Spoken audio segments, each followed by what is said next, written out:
Oi, tudo bem? Tudo bom? Hoje eu vou fazer um vídeo um pouquinho diferente com vocês, que é um vídeo sobre uma aula minha, para quem ainda não tá cursando gestão hospitalar, vai ter um gostinho hoje.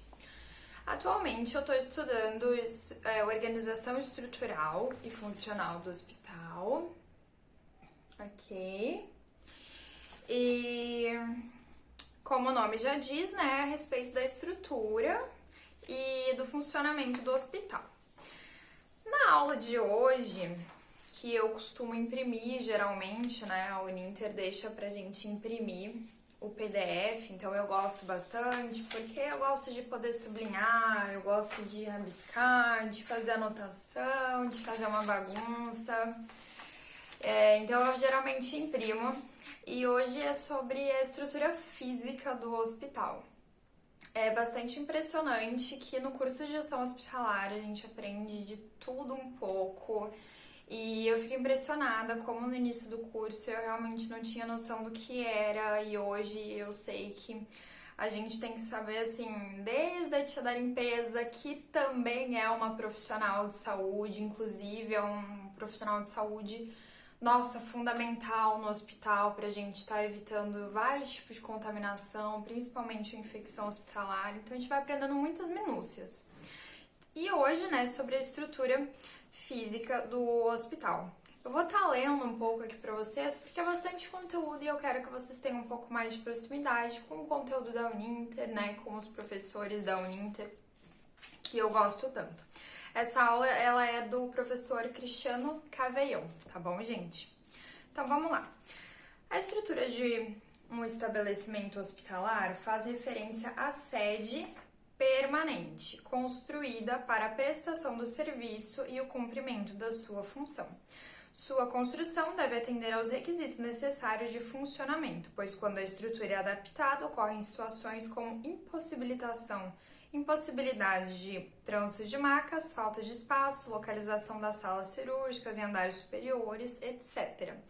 Ou seja, quando a gente trata de um hospital, o hospital ele tem que estar em uma estrutura que foi construída para ser um hospital. Quando a gente fala de hospital, a gente não pode falar de improvisação, embora muitas vezes isso ocorra, infelizmente. Por quê? O hospital, ele tem toda uma dinâmica para acontecer. Ou seja, o pronto-socorro precisa ficar embaixo para dar acesso à via, para dar acesso à ambulância. O centro cirúrgico, por sua vez, precisa ficar num local mais isolado, geralmente no último andar do hospital.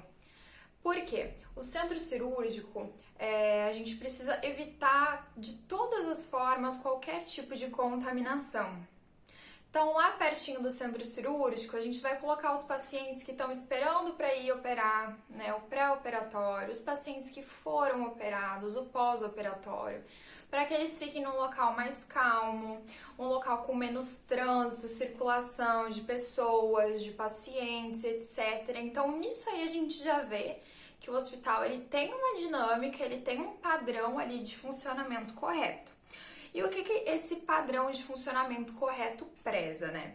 A gente tem aqui o professor trazendo a acessibilidade, orientação do edifício para fins de iluminação, né? Ou seja, aquela plaquinha lá de saída que fica acesa à noite, ventilação e drenagem, área especial e com acessibilidade para urgência e emergência, é o que a gente falou agora, né?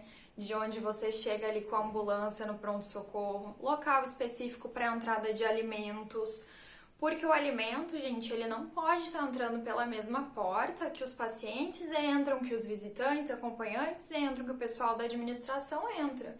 O alimento, ele é um vetor de contaminação, se ele não for bem administrado, ou seja, precisa de uma entrada especial para o alimento. A área de circulação de visitantes também muito importante, localização dos serviços básicos, área para lavanderia e rouparia, como vocês já sabem, a lavanderia precisa estar em um local que seja um pouco mais distante, porque a lavanderia também é um local de alto risco de contaminação, pelo fato ali dos lençóis e etc., muitas vezes estarem contaminados com material biológico, por exemplo, sangue, né? Incineradores para resíduo orgânico ou espaço para guardar até a coleta, né, gente? No caso, lixo ali, as sobras de alimentos, tudo isso precisa de um local especial para eles, tá? Instalação de caldeiras, sala de máquinas, localização das áreas de terapia intensiva, distribuição das salas de cirurgia, localização dos elevadores, área de esterilização, localização dos laboratórios.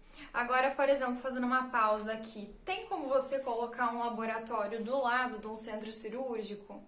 Não tem, gente, porque um laboratório onde você faz análise, onde você trabalha com material biológico, com material muitas vezes infectado, você não tem como colocar isso perto de um centro cirúrgico, onde tudo precisa ser o máximo possível estéril, né?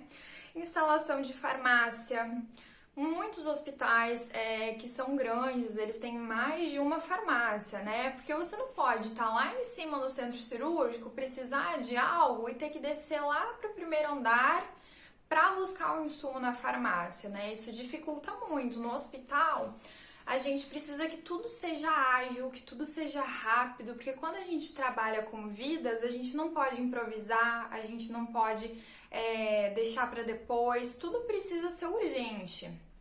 Necrotério também, área destinada à capelania hospitalar. Eu não sei se vocês sabem, mas muitos hospitais, eu não sei precisar se todos os hospitais têm, mas muitos hospitais que eu conheço, eles têm ali uma capelinha, né, uma igreja para os parentes estarem indo fazer suas preces, né? A gente vive no Brasil, que é um país que se denomina laico, né, um estado laico, mas a maioria das pessoas é católica ou é cristã, né, protestante, gente. Então, muitos hospitais têm essa área aí, tá? Inclusive, muitos hospitais contam com um capelão, tá?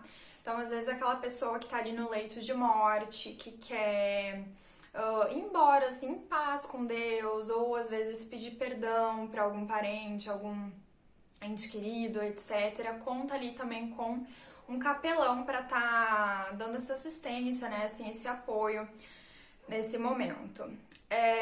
Salas de reuniões científicas, ou seja, muitos hospitais tem treinamento, tem palestra, precisa da educação continuada. Então, onde que você vai fazer isso, né? Você precisa ali de uma sala específica para isso.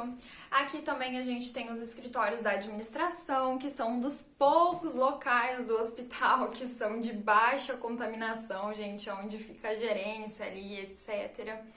Salas para conservação de materiais e equipamentos e área de isolamento por doenças infecto-contagiosas, ou seja, aquele paciente que está com uma doença que é altamente contagiante, ele não pode ficar em qualquer lugar, né, gente? Ele precisa ficar em um local um pouquinho mais isolado.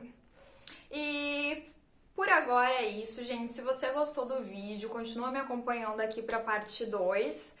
Tá bom? E deixa aqui embaixo o seu comentário, o que você ainda não sabia dessas áreas aqui do hospital que eu comentei com vocês, tá bom?